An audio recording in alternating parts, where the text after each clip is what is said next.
It's in this conscious recognition of the gift of life itself that we continue to unfold and experience the blessings of life itself.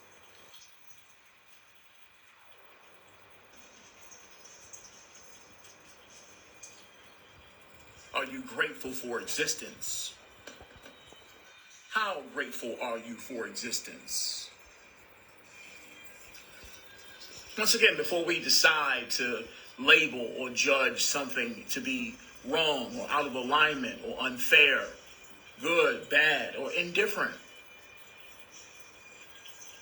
have you taken the time to acknowledge existence itself? The golden rule amongst all conscious beings, the golden rule amongst all conscious beings is that we first acknowledge the eternal mantra, I am, therefore I am blessed. I am, therefore I am blessed. It was in the beingness, the possibility to exist, that we found our blessing. I am, therefore I am blessed.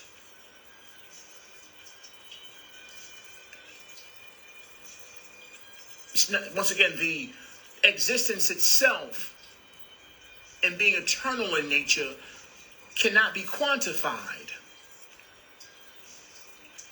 It can't be counted. Like, you can't even analyze the conditions or nature of existence itself. It's just the mere fact that you exist. This is what the higher self does. It simply acknowledges existence. I am, therefore I am blessed. Beyond the mind's analysis of what could be better, or is good, or is bad, or it does feel good or feel bad, or big, small, like all of the aspects of polarity, it's just existence itself. You exist, beloved.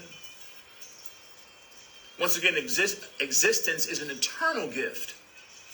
Being that you exist within eternity. You are eternal. You have life. For eternity, that is your gift. You are alive for eternity. You will always exist. First and foremost, this is the acknowledgement of maturity.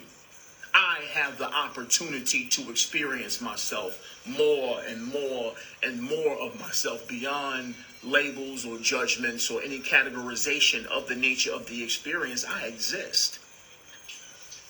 And because I exist, I'm always going to exist. I'm eternal. I'm not going anywhere, regardless of the conditions, the temporary conditions of my current experience, I exist. That is a fact. You are here. You are observing yourself. You are going nowhere. You will always exist.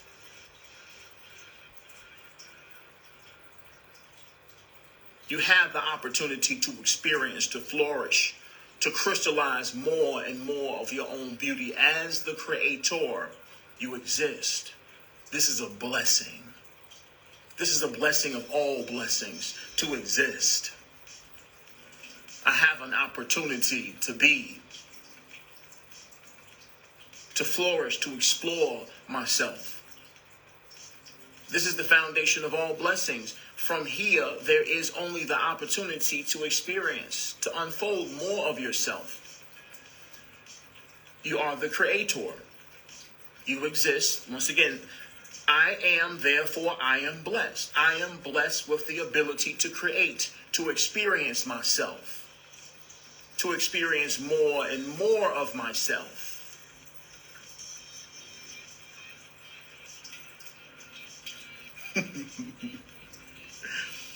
The complaining only comes from the ego. This is simply the lower frequencies that we exist on here on this plane of existence.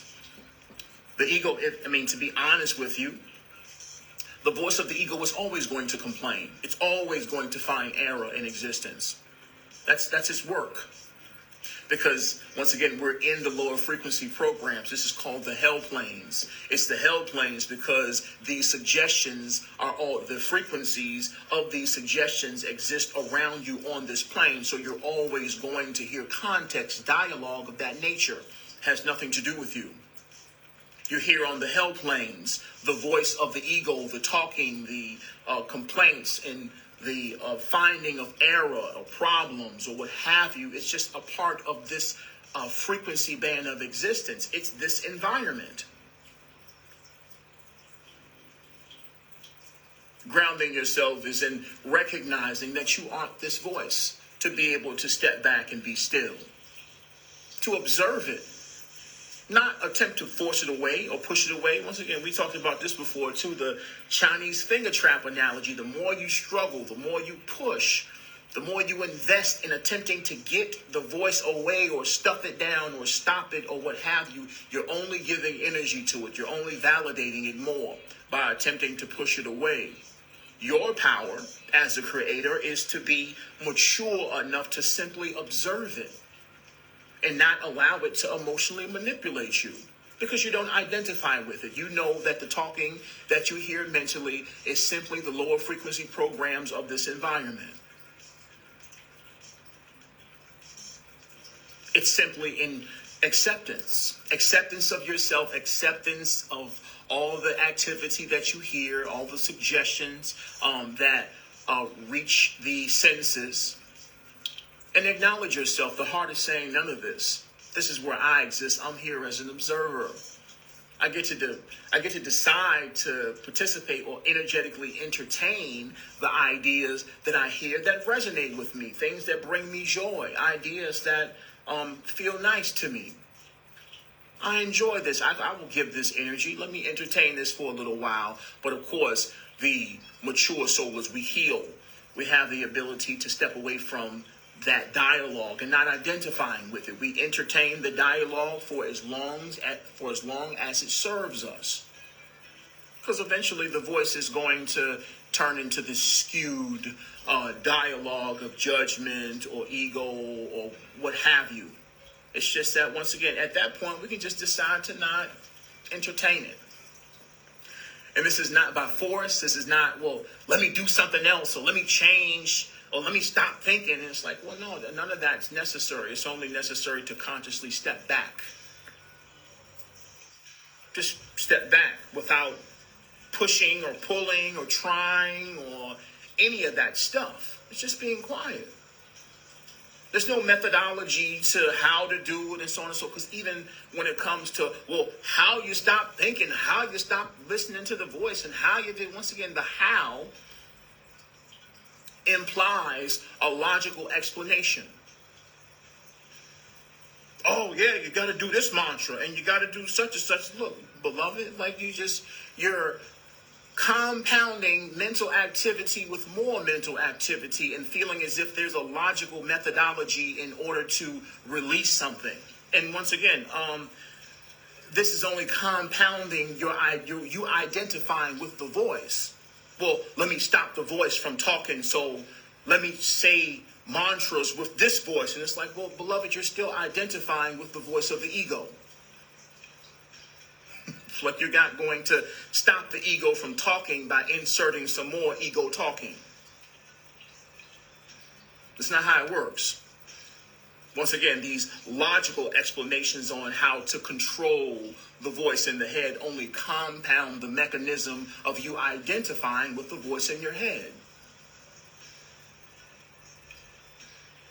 You're just adding more stuff to talk about. Oh, yeah, well, let me do this because this mantra worked and it's going to stop me from thinking. And it's like, well, even the suggestion that doing this will stop you from thinking is you doing more thinking.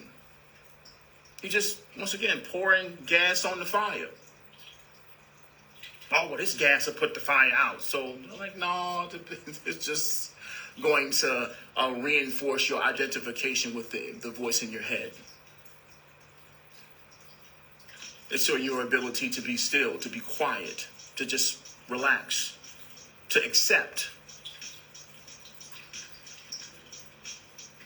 To accept. That was the activity. It wasn't about you trying to force it away or get it away. That's the Chinese finger trap. You attempting to infuse more methodologies in stopping yourself from talking is only causing you more identification with the talking. Once again, this is gas on the fire. The Chinese finger trap works just like that. The more you push and pull and, oh, well, let me do this mantra, and then you got to say this to yourself, and all you're doing is pushing against the talking. Pushing and pulling against the talking, and of course the lock just gets tighter because there's an effort. Stillness, silence, presence, it's effortless. It's in your ability to accept yourself. Accept the talking. Don't try to push it away or get rid of it or what have you. This is you investing effort in something that's effortless. Effortless. You're God by default. You're silence by default. This is who you are. It required no effort for you to be God. You're not here to prove yourself. You have nothing to prove. You have nothing to achieve. Let me try to achieve or try to ascend into this higher space and do this, and you got to do this amount of times. Once again, beloved, it was already who you were. The idea of being here was you having the strength to accept. Through acceptance, you release. The strength of acceptance is what you're working on. Can you accept yourself through forgiveness, through being, through acknowledging the truth? When you acknowledge the truth, illusions dissipate. Once again, when you cut the light on in the room, the darkness disappears. It was only a matter of you cutting the light on. It wasn't about you fighting the dark and trying to get rid of it and saying this mantra and saying that and projecting out into the illusion. This is you investing the effort in the illusion. Once again, the more you push against it, you're validating what you're pushing against. You validate what you push against, whatever you're pushing against. Because, of course, you're the creator, and what you do is you create. Whatever you're pushing against, you're validating. You're creating more of it because you're validating. You're pushing against it. You're solidifying it by the suggestion, the conscious suggestion that it's real. You pushing against things is you validating consciously that this is real. These things are attacking me. Energy vampires and psychological attacks, and I need to get in defense and block this and block that. And once again, all you're doing is validating these illusions, investing energy in their presence. Oh, well, you got to burn this in order to get the dark energies away, and so on. It's just like, beloved, you're validating these issues. The more defense you set up for yourself, it's like, well, what are you defending yourself against? Oh, well, dark entities and all this stuff out here trying to get me. It's like, yeah, of course. Well, if that's your decision, then so be it. Things are trying to get you. Things are trying to get you. But that's your choice. That's your decision. That's the reality that you live in.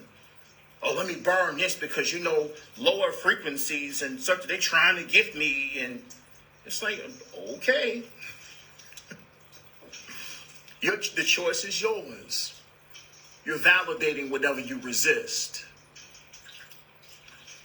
It's an acceptance that you find strength, that you find the truth of yourself, being able to observe whatever there is and recognizing it's all a reflection of you.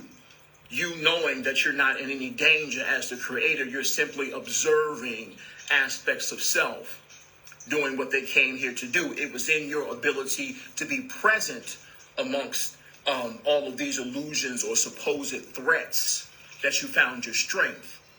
It was in taking off the protection and feeling that you were defenseless or that you had to defend yourself. The fearless are defenseless. I have angelic guardians to focus on that kind of stuff. I'm not here to set up walls to protect myself from life. I'm well informed by infinite intelligence beyond space and time, where it's not necessary for me to go around attempting to protect myself from this, that, and the third. Once again, my guardians are time travelers. They know what's around each and every corner I may traverse. Long distances before I even get there. So why would I invest energy or concern myself with what's around the next corner when the angelic guardians that are, of course, constantly in my presence are well aware what's around the next 15 corners. And I'm being well informed on a daily basis through silence. It wasn't my job to protect myself against everything and every little crease and crevice that I may traverse. That's not my concern. I'm here to spread the joy and expand the light that is who I am. I'm here in the physical to entertain the ideas and the beauty that I see within myself. This is what my energy is for. My energy is for that. It's not for defense. I'm here to create beauty, not to create boundaries, restrictions, and protection. Let me get some spiritual guns because they out there trying to do this and that and the third to me, and let me fortify and protect my energy and get negative people away from me and so on and so forth. Once again, all this rhetoric, all fear.